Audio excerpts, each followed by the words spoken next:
அவன் பொண்ணா பக்கத்தில் கோயம்புத்தூரில் ஒரு ஹாஸ்டலில் தங்கி படிச்சுக்கிட்டு இருக்கா. ஃபோன் பண்ணியா? அது அவ்வளவு ஈஸி இல்லை கண்ணா. நானே பல தடவை ட்ரை பண்ணியிருக்கேன்.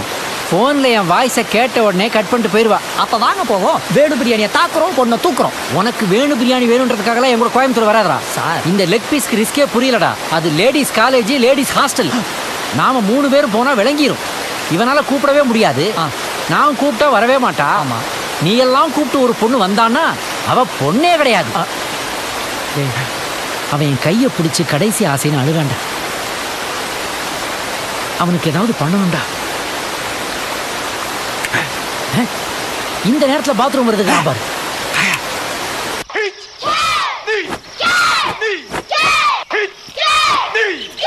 Lower punch. Hit. Hit. Knee. Hit. Knee. Hit. Knee. Double punch with the eye. Hit. Knee. இப்போ என்ன அந்த பொண்ணா நடிக்கணுமா? படா. ஏம்மா பெத்த அப்பங்கிட்டே பொண்ணா நடிக்க முடியுமா? ஓ லாஜிக் கிடைக்குதுல்ல. இதுக்கு எங்க அப்பா தாவையே கூட்டு போலாம். ஏமா இந்த முட்டை ஓட உடைக்கிறதுக்கு தான் நீ இவ்வளவு நாளா கராத்தே கத்துக்கிட்டு இருக்கியா? இப்போ நான் என்ன பண்ணணும்னு சொல்லுங்க சார். அந்த ஹாஸ்டலுக்குள்ள போகணும். அவ்வளவுதானா? அப்புறம் அந்த பொண்ணை வெளியே கூட்டு வரணும். அவ்வளவுதானா? என்ன அவ்வளவுதானா இவ்வளவு ஈஸியா சொல்லிட்டு இருக்க?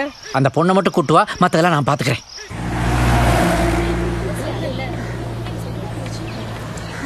என்னாச்சு என் பெரியமாக்கு? அது மூட்டு வலி அதிகமாயிடுச்சு. என் அம்மா இங்க ஒரு ஃபேமஸ் ஆயுர்வேதிக் டாக்டர் கிட்ட தான் கூட்டிட்டு வருவேன். அதான் உங்க பெரியம்மாவையும் கூட்டிட்டு ஓ, வந்திருக்கேன். உங்களுக்கு எப்படி என் பெரியமா பழக்கம்? உங்க தெருவுக்கு புதுசா கூட்டி வந்திருக்கோம். அதான் ஃபேமிலி ஃப்ரெண்ட்ஸ் ஆயிட்டோம். எனக்கு ஒரு ஃபோன் கூட பண்ணவே இல்ல. உன் ஃபோன் கிடைக்கல. ஆமா நீ கம்ப்யூட்டர் சயின்ஸ் ஸ்டூடெண்ட் தானே? ஏன் இப்படி லாயர் மாதிரி கேள்வி கேட்கற? இல்ல அப்படி இல்ல, இப்படி அந்த திடீர்னு கார்ல தான் இருக்காங்க. வா.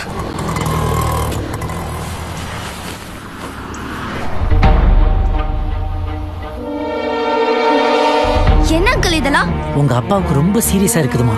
கடைசியா ஒரு வாட்டியாவது உன்னை பார்க்கணும்னு ஆசைப்படுறேன். நீங்க சொல்றவர் என் அப்பாவே இல்ல, என் அம்மாவுக்கு ஒண்ணு மிருகம். அவருக்கு என்னன்னாலும் எனக்கு கவலை இல்ல. உன் கோபம் எனக்கு புரியுதுமா. இருந்தாலும் பாவம், நிம்மதியா வாழ முடியாதவன் நிம்மதியா சாகவாவது விரும்புறான். அந்த மனிதாபிமானத்துக்காவது ஒரு தடவை வாயேன். அதனால மனுஷனே இல்ல நான் சொல்றேன். அப்புறம் என்ன மனிதாபிமானம்?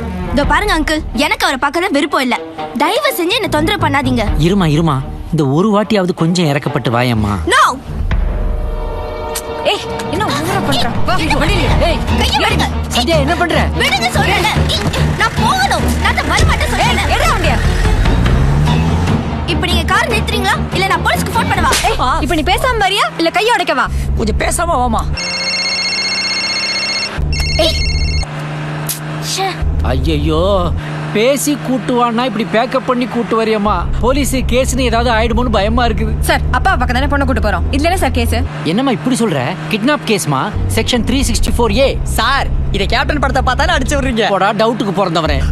நான் சட்டம் படிச்ச ஒரு லாயர்ரா. ஒரு அரியர்ஸ் மட்டும் இல்லைன்னா எப்போ நான் கருப்பு கோட்டை மாட்டிருப்பேன்டா. அதான் மனிதன் படத்திலே மாட்டிட்டீங்க. ஐயோ வெளியே பிடிச்சி தள்ளையண்டா அந்த பூச்சியே. முடியலடா. சினிமா செய்திகள்ல வர வேண்டியனா தலைப்பு செய்திகள்ல வந்துருவனோன்னு பயமா இருக்குது. அப்படியாவது வாங்களே சார். நம்ம என்ன காசுக்காகவா கடத்துறோம்? பாத்துக்கலாம் வாங்க சார். ஏன் ரோட்டை பார்த்து வண்டியை ஓட்டு. எல்லாரும் தலைப்பு செய்தியில வந்துட போறோம்.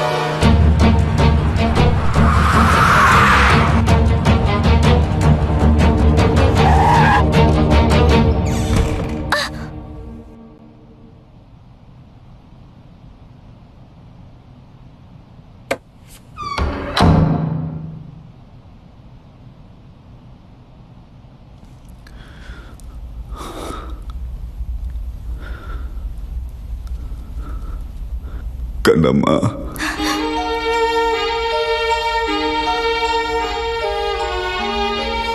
நல்லா இருக்கியம்மா?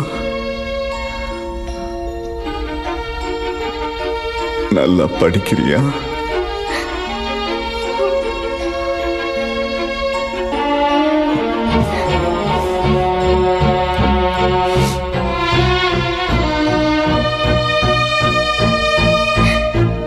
போமா.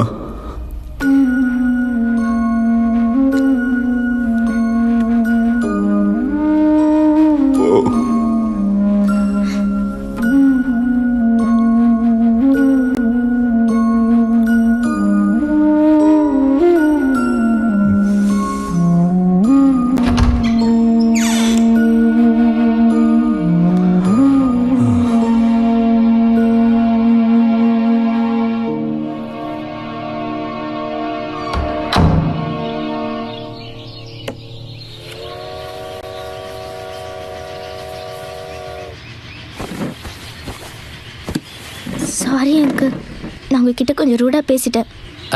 பரவாயில்லம்மா. இப்போ கூட நான் அவரை மன்னிச்சிட்டேன்னு சொல்ல மாட்டேன். ஆனால் நான் இங்கே வந்ததில் ஒரு நல்ல விஷயம் நடந்தது. சின்ன வயசில் எனக்கு எப்போவுமே அப்பான்ற வார்த்தை கேட்டாலே பயம் வரும். அப்புறம் அவர் எப்படியாவது பழி வாங்கணும்னு ஒரு வெறி இருந்தது. இப்போ அது ரெண்டுமே இல்லை.